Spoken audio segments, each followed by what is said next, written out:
Hello. Today is August 13th, 2023, and we'll talk about three architects. We'll start with Charles Howard Crane. It is not a very developed presentation, but the attempt to pay homage to this less known architect is here. So let's read a little bit about him. First, this was the gentleman, a North American architect. I don't know if he studied architecture. On Wikipedia, I just read that he worked as a draftsperson in some offices and then he opened his own office. But he was very, very prolific and he built many buildings, especially in Detroit.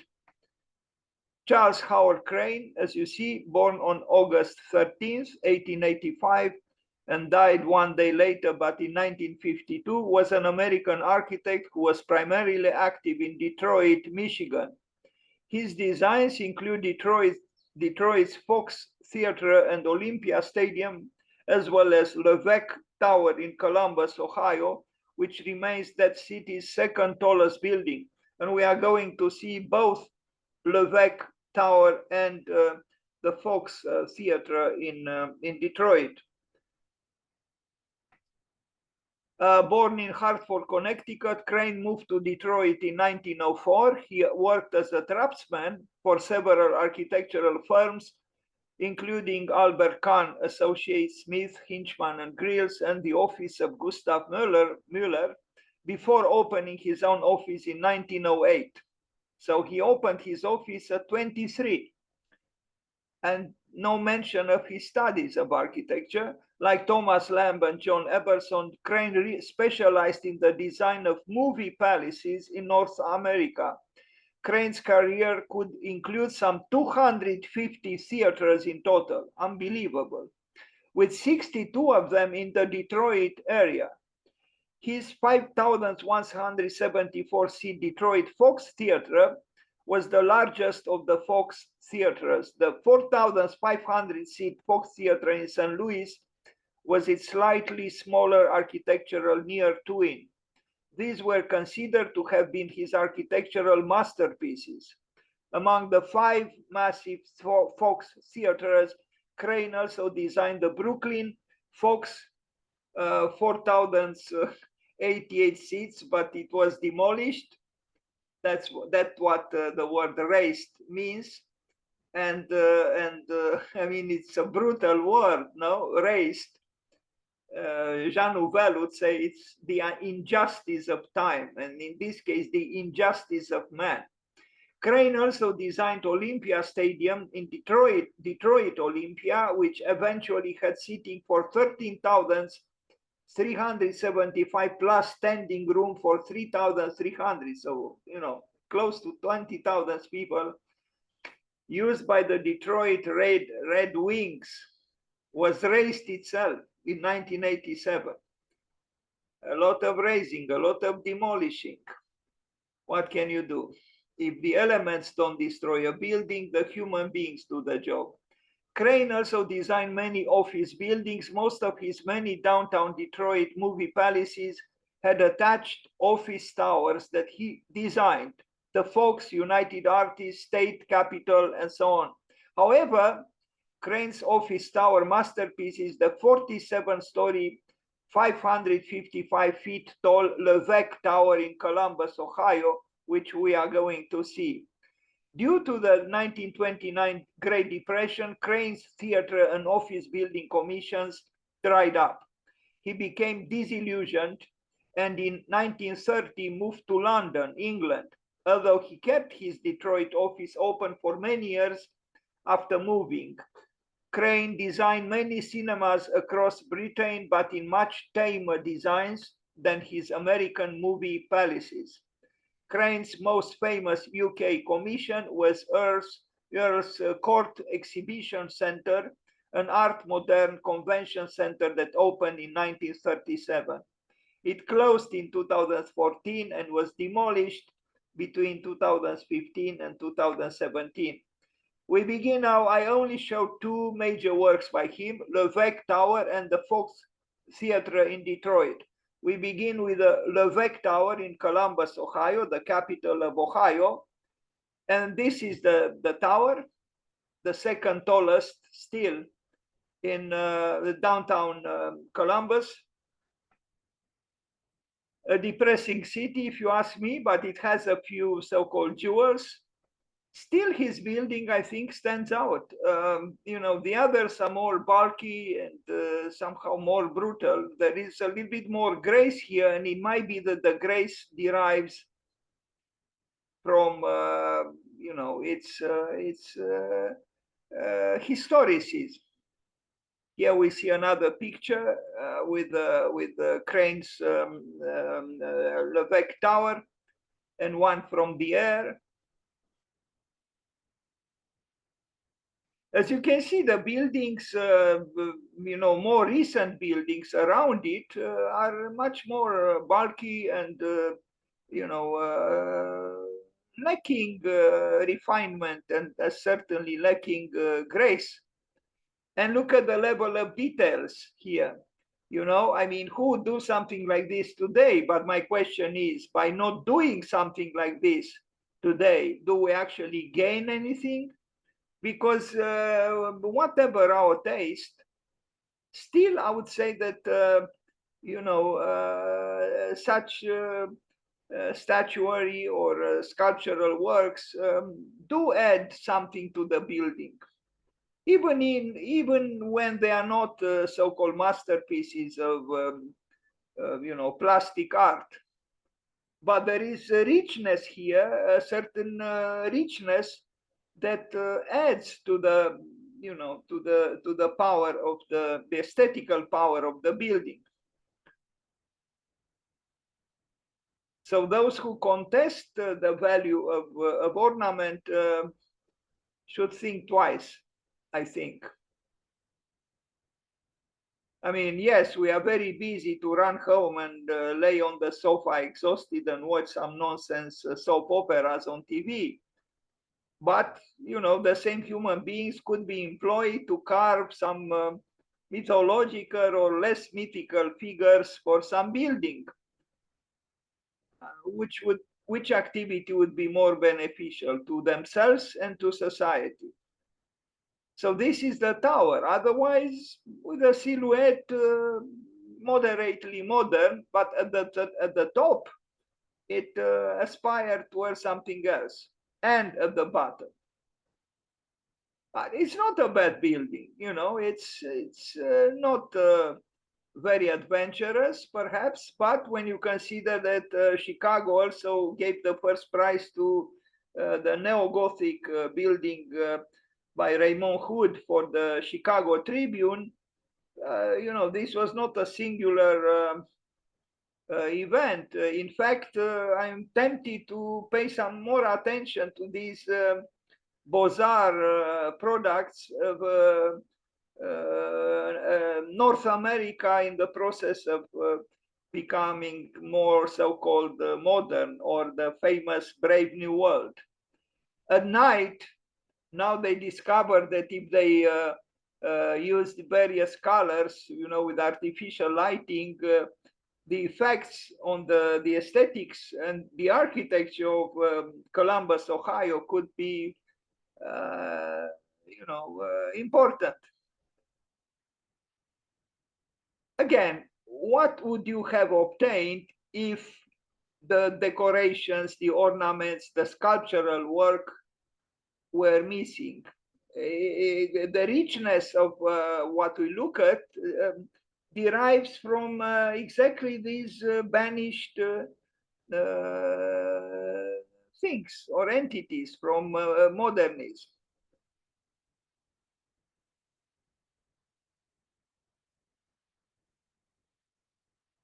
So Levesque Tower in Columbus, Ohio. Charles Howard Crane, architect, and I don't know who did the, you know, the stage design, the light show, the chromatic show that we look at here. Now, the Fox Theater in Detroit is quite a work. I mean, he was influenced by, and unfortunately, I don't have here. I should have included. It's a tentative presentation, this one, and it ends after presenting the Fox Theater. I should continue investigating the works of this man. But I read that for the Fox Theater, he used inspirations from exotic lands, from Southeast Asia. So it's a building which has exotic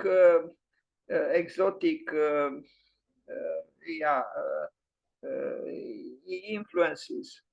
And this is the interior. The exterior, surprisingly, has almost nothing to do with what we look at the interior. But the interior is fabulous, is magic, is otherworldly almost, in its opulence and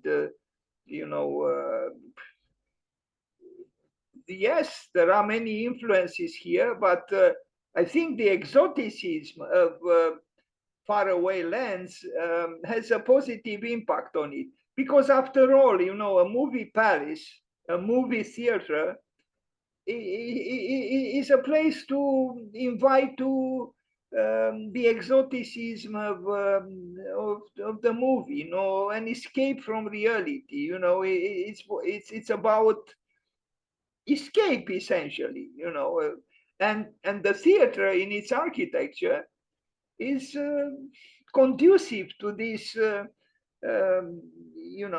desire to temporarily escape the prose of day-to-day life. The Fox Theater, the building though is like an office building. It doesn't announce in any way what is happening inside. I mean, yes, there are these Art Deco, signs that it is a theater, but the building itself is not, announcing a theater. But inside is very much a magical theater, and I understood even very important, not only very important shows with very important, performing arts heroes, and but also political debates between the Democratic Party and the Republican Party take place in this famous theater in Detroit. Look, it's giant. I understood they had the biggest projector in the world at the time when it was built, and even now it's a very magical place. So historicism is not by necessity bad, because this is the place of escape par excellence, the movie Paris. And I'm sure I would have enjoyed it, although I love modern art and modern architecture and even brutalism, very much so. But look at here, in Detroit. I mean, honestly, what are we to criticize here? Because he openly is about a show. No, it's the place where shows take place, movies or theaters, or political debates, which in themselves are phantasmagoric shows quite often. I still think the exoticism of an art from far away places, that is Southeast Asia, has this effect that the exoticism brings something positive, I think, to the aesthetics of the building. Because this is not about European Renaissance or whatever, the European antiquity. So I think a possible way to bring something even new to architecture today would be to find inspiration in the exotic art of faraway lands and faraway cultures, Although perhaps I should discourage, attempts to, borrow from the position of historicism, which I always would have criticized, but maybe I'm getting old and I'm changing. I personally am not displeased with what I see here. We admire Garnier's opera in Paris, but is this bad? I mean, okay, maybe, but no, I cannot truly say that this is not also an original work. And I think it's well balanced. It's okay. He borrowed from architectonic achievements in Asia, but I think he somehow digested them. And what I look here at seems to be convincing. I don't know what you think and feel, or feel and think, but I'm not displeased with what I look at. And look here, it's the Fox movie Palace in Detroit. Of course, it is a dream, but it is supposed to be a dream because it is a movie palace.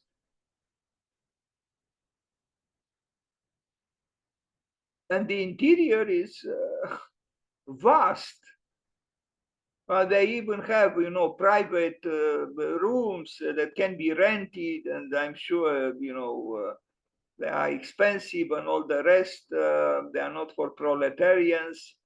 You see here a comfortable sofa with a table, and, to watch the show in style. Charles Howard Crane. And look here, in our time,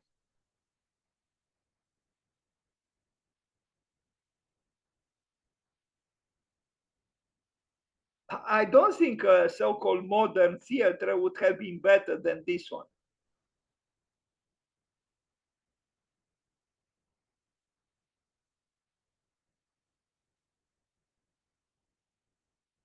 And as we read, he built about 260. It's incredible. Just around Detroit, 60 something.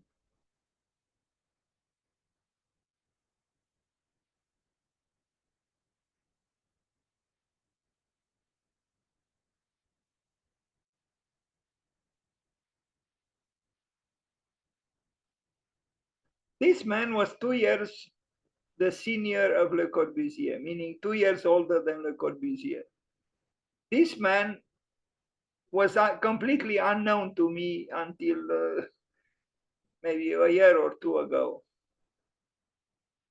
While Le Corbusier has all the fame in the world. But would you say that what we look at is totally unpleasant or totally insignificant or totally unworthy? That's not what these people seem to think. And as you can see, they are our contemporaries immensely enjoying this theater. In fact, they are standing up, are they not? Applauding like crazy, like with an obvious exuberance. But this is what the theater is supposed to do. Look at this. The work of Charles Howard Crane, 100 years later. But outside, besides the bonanza show of the entrance with the Fox, the building itself is like an office building. Look at this. It doesn't look like a theater.